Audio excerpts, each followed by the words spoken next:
All right, Catherine here needs some help. Before she moves to a new city where she knows absolutely nobody except her boyfriend, she wants to make sure that the dude is being faithful. That sounds fair to me.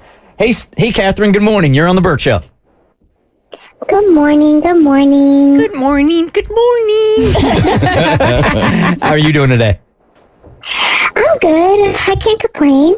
All right, so you're about to move to a new city with your man, but you want a safety net.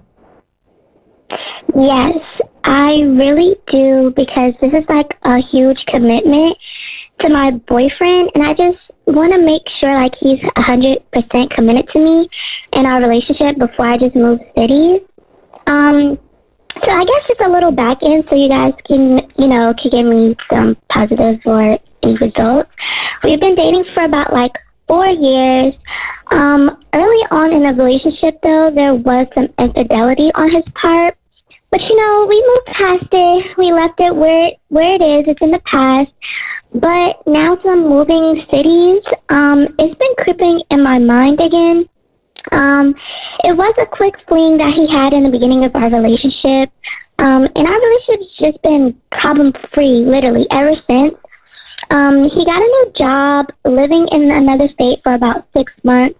I found a renter for my apartment. I got a couple leads for a job in a new city.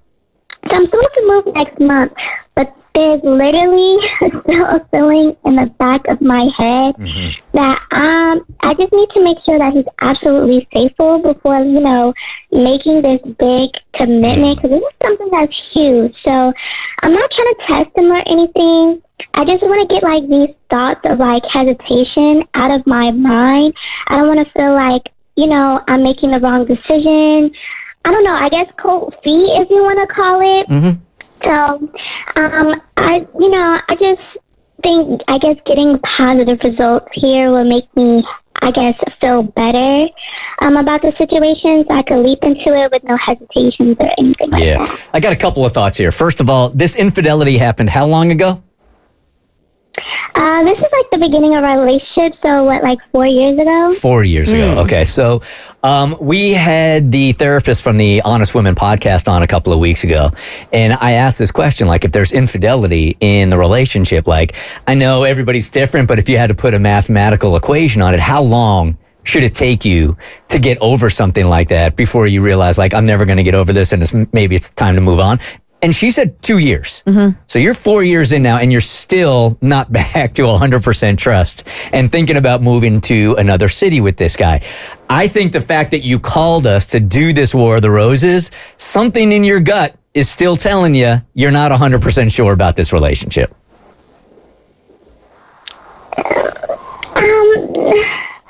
I am, because I'm committed to I'm really committed to this relationship, and we left it in the past. But I guess since it's just now that it's something like moving to a whole nother state, it's just something in the back of my mind that I guess as just as a female, sometimes, we just start thinking of things that get in my head. So, I'm not sure. No, I mean, I think it is cold feet. Like this is a huge. I mean, it is a sacrifice on your part. You're leaving where you're comfortable. You said you're gonna rent out your place and you're gonna go and you're gonna move to be with him. So before making a leap like that, you want to make sure he's in it to win it as well. I guarantee you. Well, no, I don't even guarantee you. And you might, even if there wasn't any infidelity in the past, you might be feeling, similar feelings of hesitation just because it's such a big move. However, Bert does raise a good point. If you were really in this, would there be any feelings of hesitation at all? Right. If I understand the hesitation in it, but at some point you're going to have to trust him. And I know that's going to be difficult. So do you really think if you get positive results here that's actually going to be strong enough for you to feel more confident in the move and to start the process of trusting him? I think so. Sometimes hearing other opinions other than like your friends and family, I feel like it can help, getting another perspective.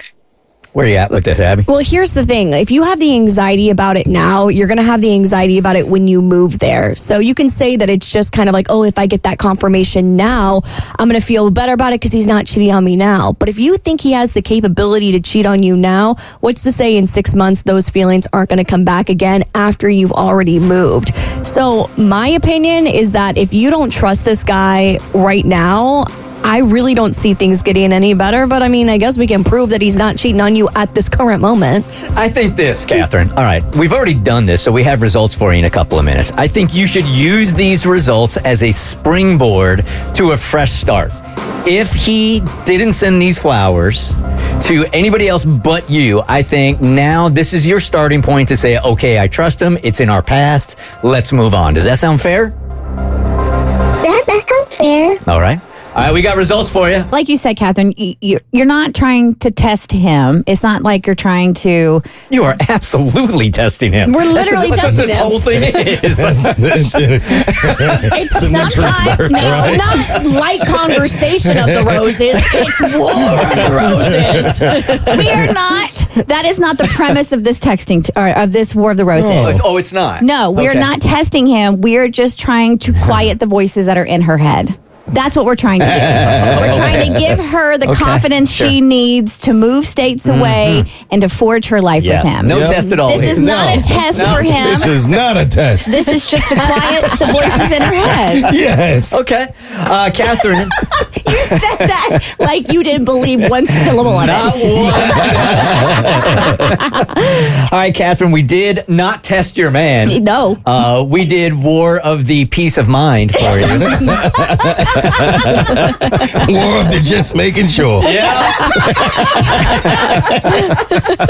I love these new names. Right? We're just making sure, bro. That's it. That's Catherine's over here like the balance of my life is in your hands. Would you get to it already? So sorry. All right, Catherine. So we did War of the Roses. You want to explain exactly what that is? Yes. So here we go. We sent a fake promotional email to the email address Catherine provided for her boyfriend. He was offered a free bouquet of flowers, was able to choose from several options with pictures. He chooses a bouquet if he takes the bait. Though we're not testing him. And then obviously whoever he sends it to, where he sends it to, what's on the note will speak volumes as to whether or not he is faithful. Okay? So, Catherine, we did just that. Here were the four options for your boyfriend to choose from, okay? You have my best bud. A true expression of friendship is seen in this beautiful pink rose plant, freshly budding and ready to bloom. Plant outdoors, and like your friendship, it will flourish with care. Then there was cotton candy, a fun assortment of light pink roses, hydrangeas, carnations that remind you of that sugary treat. And then we had Aloe vera plants can soothe the skin, the air, and your soul. Let this easy-to-care succulent care for you. Would anybody ever send aloe to somebody else as a gift? An aloe, yes. I would love that. You would? Yes. Okay. All right. I love a good succulent.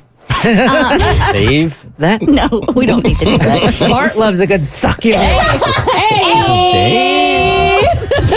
If he even remembers what it is. Oh. All right. It's been 72 years. I promise, Catherine, we really do care about your plight. Hold on a second. All right. And then lastly, kabloom, an explosion of roses for the woman who makes your heart burst. This bouquet of 24 red roses will be the one she won't forget.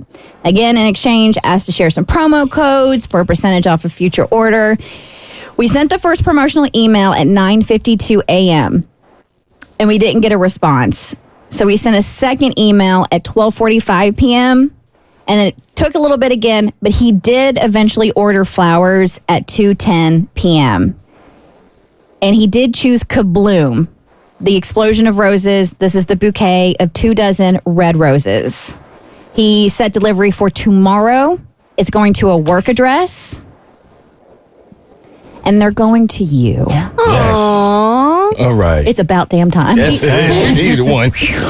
Yeah. So, Catherine, what we're using a fake name for you here. He used your real name on the delivery. He's sending the flowers to you tomorrow at your place of employment. And the card says, Can't wait until we are in the same city again and I get to hug you every day. Oh, Love he sent you. a bouquet of He passed the nut test. All right, Catherine. So here, you and I made an agreement, right? That this was going to be the springboard to a fresh start for you and your man. Does this feel good? Yes, it actually does. It should. Well, I hope it actually Yes, does. it should. All right. So, go with confidence that he is totally and completely into you. And let's put the past, at some point, you got to put the past in the past. Yeah. Dude made a series of mistakes. It's over. It was years ago. So move on and go start a new life with this guy. Oh, okay. Hey, congratulations Good luck. on your big move. Nerves are to be expected, but hey, you're taking a leap, and he's going to be there to take the leap with you. And we'll be here in 6 months when you have anxiety about him cheating on you again. All right. And again, we won't test him in 6 months. The Bert Show.